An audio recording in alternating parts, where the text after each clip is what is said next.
வணக்கம் நண்பர்களே. இனி வருகின்ற நாட்கள் அனைத்தும் முருகப்பெருமானின் அருளால் உங்களுடைய வேண்டுதல் கனவு பிரார்த்தனை அனைத்தும் நிச்சயம் நிறைவேறுங்க. உங்களுக்கு முருகப்பெருமான் பிடிக்கும்னா ஓ முருகா போற்றி எனும் மந்திரத்தை 3 முறை கமெண்ட் பண்ணுங்க. இன்னைக்கு நாம பார்க்கக்கூடிய வீடியோ பதிவு பார்த்தீங்கன்னா பரபவ வருடம்னு சொல்லக்கூடிய தமிழ் புத்தாண்டின் முதல் அமாவாசை இந்த சித்திரை மாதத்தில் வரக்கூடிய அமாவாசையில் எந்த தேதியில் அமைய போகுது, இந்த நேரத்தில் தர்ப்பணம் உகந்த நேரம் எதுன்னு தெரிஞ்சுக்கணுமா? இந்த ஒரு பதிவை கடைசி வரைக்கும் ஸ்கிப் பண்ணாமல் பாருங்கள். மேலும் இந்த முதல் அமாவாசை என்று எந்த முறையில் விரதம் இருந்தால் நம்முடைய பாவம் நீங்கி பித்ரு தோஷத்திலிருந்து விடுபட முடியுங்க, அந்த விரத முறை எப்படி இருக்கணும்னு தெரிஞ்சுக்கணுமா? இந்த ஒரு பதிவை கடைசி வரைக்கும் ஸ்கிப் பண்ணாமல் பாருங்கள். மேலும் நீங்கள் புதியவராகி இருந்தீங்கன்னா மறக்காமல் சேனலை சப்ஸ்கிரைப் பண்ணிவிட்டு கூடவே இருக்க பெல் பட்டனை கிளிக் பண்ணிக்கோங்க. மேலும் உங்களுடைய வீட்டில் தொடர்ந்து பிரச்சனையாக இருக்கா, அந்த பிரச்சனையை சரி செய்வதற்கோ வீட்டில் தெய்வத்தின் அருள் எப்போதும் நிலைத்திருக்க வேண்டும்னா கருங்காலி மாலையை வாங்கி பயன்படுத்துங்க. ரொம்பவே சிறப்பான ஒரு பலனை தரும். கருங்காலி மாலை, மோதிரம், பிரேஸ்லெட் எதுவாக இருந்தாலும் வாங்க விரும்புனீங்கன்னா வீடியோவில் டிஸ்கிரிப்ஷன் கீழே ஃபோன் நம்பர் கொடுத்துருக்கோம். அந்த நம்பருக்கு நீங்கள் கால் பண்ணி உங்களுடைய ஆர்டரை நீங்கள் சொல்லிக்கலாங்க. இந்த சித்திரை அமாவாசை பார்த்திங்கன்னா வைசாக அமாவாசைன்னு சொல்லுவாங்க. சித்திரை அமாவாசை இந்த ஆண்டு ஏப்ரல் 17ஆம் தேதி வெள்ளிக்கிழமையில் வர இருக்கு. இந்த நாளை பார்த்தீங்கன்னா முன்னோர்களை நினைத்து உரிய திதியும் தர்ப்பணம் கொடுத்தாலே நம்ம வாழ்க்கையில் ஏற்படக்கூடிய பாதி பிரச்சனைகள் படிப்படியாக நிச்சயம் விலக ஆரம்பிக்குங்க. இந்த வெள்ளிக்கிழமை அன்று முன்னோர்களினுடைய ஆசிர்வாதத்தையும் பித்ரு தோஷத்தை நீங்க சில எளிய பரிகாரங்களை செய்தாலே போதுங்க. நிச்சயம் முன்னோர்கள் மனம் மகிழ்ந்து அவங்களுடைய ஆசிர்வாதத்தை நீங்க பெற சில சக்தி வாய்ந்த வழிகள் இந்த நாளில் இருக்கு. இந்த அமாவாசையில் என்ன செய்தா நன்மை நடக்கும்னு தெரிஞ்சுக்கலாங்க. சில ரகசிய பரிகாரங்கள் உங்க தலைவிதியை இனி மாற்றிடுங்க. அப்படிப்பட்ட ஒரு பரிகாரத்தை பார்த்தீங்கன்னா வைசாக அமாவாசைன்னு சொல்லக்கூடிய இந்த சித்திரை அமாவாசை பார்த்தீங்கன்னா ஏப்ரல் 17ஆம் தேதி வெள்ளிக்கிழமையில் அமைந்திருக்கு. இந்த நாளில் முன்னோர்களை வணங்கி பித்ரு தோஷத்தை நீக்கி சில எளிமையான வழிமுறைகள் சொல்லப்பட்டிருக்குங்க நம்முடைய சாஸ்திரத்தில். இந்த 5 முக்கியமான பரிகாரங்கள் என்னென்னு பார்க்கலாம்.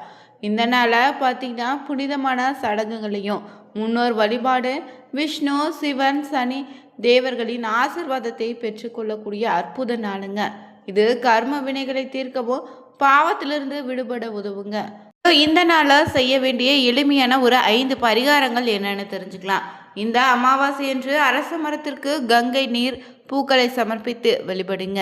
இது உங்க முன்னோர்களை நினைச்சு ஓம் பித்ருவாய நமக எனும் மந்திரத்தை சொல்லுங்க. பித்ரு சூட்சதத்தை சொல்லலாம். இதனால முன்னோர்களின் ஆசை கிடைக்குங்க. அவங்களுடைய ஆத்மாவும் இந்த நாளில் சாந்தி அடையும். அதே போல் ஞாயிற்றுக்கிழமை அமாவாசை சங்கராந்தி நாட்களில் சூரிய பகவானுக்கு நீர் சமர்ப்பிங்க. சிவப்பு சந்தனம் கங்கை நீர்னே சுத்தமான நீர்னே செப்பு பாத்திரத்தில் எடுத்து வச்சுட்டு ஓம் பித்ருவாய நமக என்னும் மந்திரத்தை சொல்ல வேண்டும். இதனால் நல்ல அதிர்ஷ்டமும் செல்வமும் கிடைக்கும். வைசாக அமாவாசையில் இந்த பரிகாரத்தை செய்தாலே முன்னோர்களின் ஆசி உண்டு. பித்ரு தோஷத்திலிருந்து ஏற்படக்கூடிய விளைவுகளும் குறைய தொடங்கும்.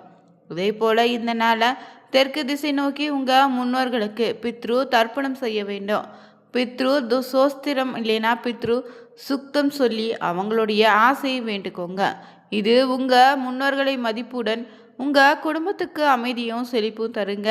ஆன்மீக தொடர்பு அதிகரிக்கும்.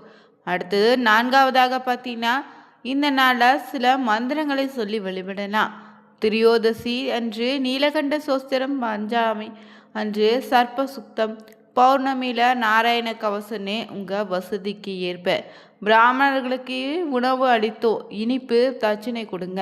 இதனால் உங்களுடைய ஆன்மீக வளர்ச்சி உண்டாகும். உங்கள் குடும்பத்திற்கு இதனால் ஆசிர்வாதமும் கிடைக்குங்க.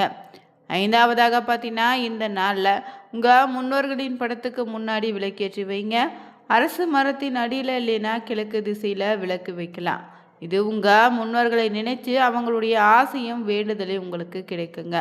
இதனால் செல்வம், பணம், செழிப்புன்னு உங்கள் வாழ்க்கையில் அதிகரிக்கும். மேலும் குடும்பத்தில் பார்த்தீங்கன்னா வளர்ச்சியும் ஒற்றுமையும் உண்டாகும். அமாவாசை பார்த்திங்கன்னா முன்னோர்களின் ஆத்மா சாந்தி அடையவும் அவங்களுடைய ஆசை பெறவும் ரொம்பவே புனித நாளுங்க. இந்த நாளில் தர்ப்பணம் மூலம் மறைந்த முன்னோர்களுடைய ஆத்மாவுக்கு நீரும் உணவும் அர்ப்பணிக்கப்பட வேண்டும்.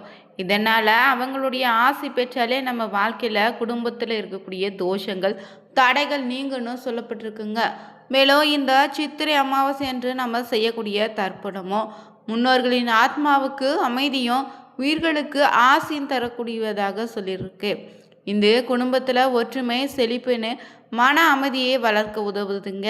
தர்ப்பணத்தோடு ஏழைகளுக்கு உணவும் ஆடை தானம் இந்த நேரத்தில் செய்தால் மிகப்பெரிய புண்ணிய பலன் உங்களுக்கு உண்டு. இந்த அமாவாசையில் பார்த்திங்கன்னா மறைந்த உங்கள் முன்னோர்களுக்கு தர்ப்பணம் அளித்திட வேண்டும். அப்படி அனைத்து அமாவாசைகளும் விரதம் இருந்து தர்ப்பணம் கொடுக்க முடியாதவங்க இந்த சித்திரை அமாவாசை முதல் அமாவாசை அன்றே மட்டுமாவது தர்ப்பணம் கொடுத்துடுங்க. இதனால் இந்த அமாவாசையில் விரதம் இருப்பதையும் தர்ப்பணம் கொடுப்பதையும் ரொம்பவே முக்கியமாக சொல்லலாம். இன்னும் சில அமாவாசை நாளில் பிறந்த நாள், திருமண நாள், குழந்தைகளின் பிறந்த நாள் வந்தால் அன்று முன்னோர்கள் வழிபாட்டினை தவிர்த்திடுங்க. கொண்டாட்டங்களில் ஈடுபட தொடங்கிடுவீங்க. இன்னும் சிலருக்கு அமாவாசையில் கண்டிப்பாக விரதம் இருந்து தர்ப்பணம் கொடுக்க வேண்டுமோன்னு கேள்வி கூட இருக்கும். அப்படிப்பட்டவங்களுக்கு என்ன ஒரு பதில்னு பார்த்திங்கன்னா, இந்த அமாவாசையில் எதற்காக தர்ப்பணம் கொடுக்குறோன்னா முதல்ல தெரிஞ்சுக்கணுங்க. மாதா பிதா குரு தெய்வன்னு நமக்கு வழிபட வேண்டியவங்க பற்றி சொல்லியிருக்காங்க. நம்ம இந்த உலகிற்கு வருவதற்கு காரணமான தாய் தந்தையரை முதல்ல வணங்கி அவங்களுடைய ஆசையை முக்கியமாக நம்ம பெறணும்.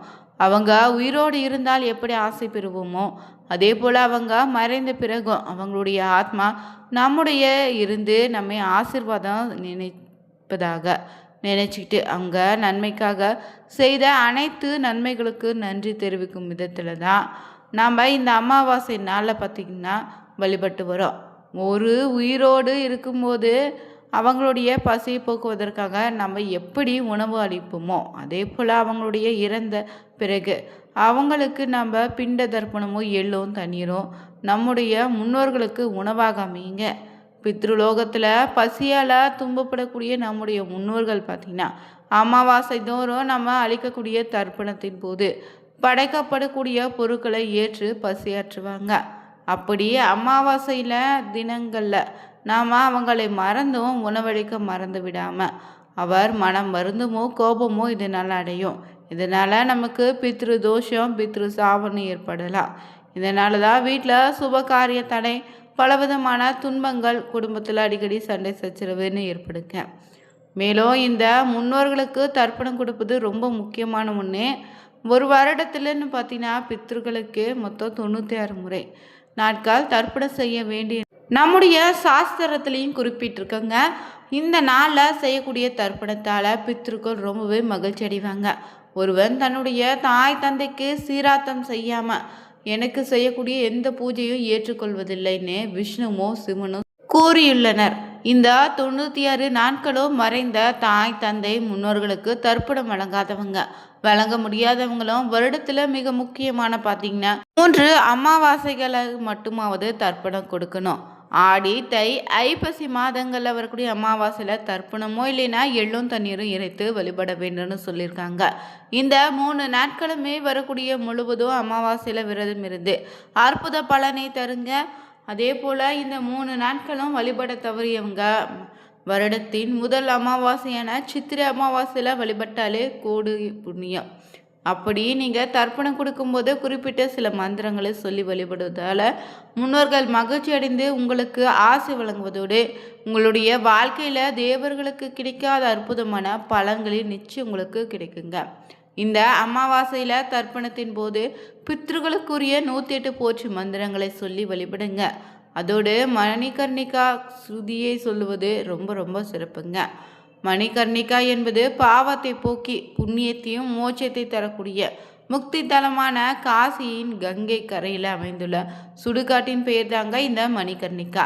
இங்கு சிதையிடப்பட்டவங்களின் காதுகளில் சிவபெருமானே மோட்ச மந்திரங்களை சொல்லி அவங்களுக்கு முக்தி வழங்குவதாக சொல்லப்படுது. இந்த அமாவாசையில் தர்ப்பணம் கொடுப்பதற்கு சில விதிமுறைகள் இருக்குங்க.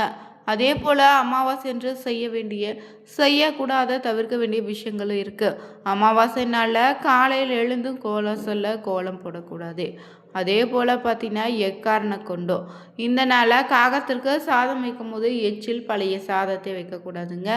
முன்னோர்களுக்கு எள்ளும் தண்ணீரும் இறைந்த பின்னு தான் வீட்டில் முன்னோர்களின் படத்திற்கு பூஜை செய்த பிறகு தாங்க இறை வழிபாடுனை மேற்கொள்ளணும். அதே போல் இந்த நாளில் பார்த்திங்கன்னா தர்ப்பணம் தானமாகவே கொடுப்பதால் முன்னோர்களின் முழு ஆசையும் உங்களுக்கு கிடைக்கும். முன்னோர்களின் ஆத்மாக்களுக்கு இது சாந்தி அடைந்து மோட்சத்தை அடைய வழிவகை செய்யணும்னு சொல்லுவாங்க. துன்பத்தை அனுபவித்த ஆத்மாக்கள் அதிலிருந்து விடுபட்டு மோட்சத்தை பெறுவதற்கு நாம் உதவக்கூடிய அந்த புண்ணிய பலனும் நம்மையும் நம்முடைய சந்ததியரும் சிறப்பாக வாழ வழிவகை செய்யுங்க. இந்த ஆண்டு பார்த்திங்கன்னா சித்திரை அமாவாசை வருகின்ற 4ஆம் தேதி ஏப்ரல் 17ஆம் தேதி பார்த்திங்கன்னா அமைந்திருக்கு. நீங்களும் தவறாமல் உங்கள் முன்னோர்களுக்கு திதியும் தர்ப்பணமும் கொடுத்து அவங்களுடைய ஆசையால் உங்களுக்கு இருக்கக்கூடிய தோஷங்கள் விலகி வாழ்க்கையில் நிலையான மகிழ்ச்சியும் சந்தோஷமும் உண்டாகட்டும். இந்த வீடியோ பதிவு உங்களுக்கு பிடிச்சிருந்தா லைக் பண்ணுங்கள், ஷேர் பண்ணுங்கள், கமெண்ட் பண்ணுங்கள்.